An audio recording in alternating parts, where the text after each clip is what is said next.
बिस्मिल्लाहिर्रहमानिर्रहीम अस्सलाम वालेकुम। Welcome back to my channel. कैसे हैं आप लोग? उम्मीद करते हैं आप सब लोग खैरियत से होंगे। आज हम बनाएंगे मलाई बर्फ़ी। बहुत आसान और मज़ेदार है ये, बगैर चूल्हा जलाए झटपट बनने वाली है। बिस्मिल्लाह पढ़ के स्टार्ट करते हैं। तो इसके लिए हमने हाफ़ कप चीनी लेके उसे हम पीस लेंगे। उसके अंदर थोड़ी सी इलायची ऐड कर देंगे और इसका पाउडर ऐड कर लेंगे। इसके बाद हमने लेनी है ब्रेड। 4 से 5 ब्रेड ली थी। इसके साइड्स अलग कर लेंगे। इसके बाद इसको छोटे पीसेस में करके हमने इसको भी पीस लेना है और इसका पाउडर रेडी कर लेना है।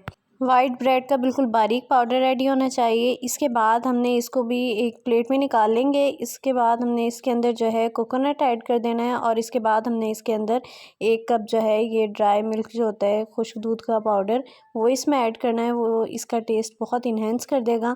इसके बाद अब हमने इसको अच्छे से मिक्स कर लेना है। इसको मिक्स करने के बाद अब हमने इसके अंदर 1 कप मलाई ऐड की थी, जो दूध के ऊपर आती है वो वाली, क्योंकि मलाई बर्फ़ी है। इसके बाद हमने इसको अच्छे से मिक्स कर लेना है। इसका बैटर ये थोड़ा सा स्टिकी सा होगा। इसके बाद हमने एक मोल्ड लेना है, उसे अच्छे से ऑयल से ग्रीस कर लेंगे। उसके बाद उसे बटर पेपर लगा के उसे भी ग्रीस कर लेंगे। इसके बाद हमने इसके अंदर शिफ्ट कर देंगे और शिफ्ट करके इसे अच्छे से प्रेस कर देंगे। इसके बाद हमने इसे सेट होने देना है तकरीबन 1 घंटे तक।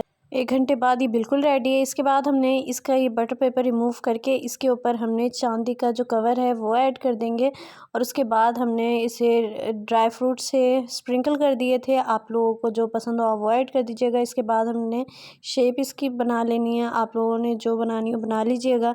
इसके बाद आप इसे डिश आउट कर सकते हैं। बहुत आसान, बहुत मज़ेदार रेसिपी है, लाजमी ट्राई कीजिएगा। उम्मीद करती हूँ आपको रेसिपी बहुत पसंद आई होगी, तो वीडियो को लाइक कर दीजिएगा, चैनल को सब्सक्राइब कर दें। इंशाल्लाह मिलते हैं न्यू वीडियो में। तब तक के लिए अल्लाह हाफिज़। दुआ में याद रखिएगा।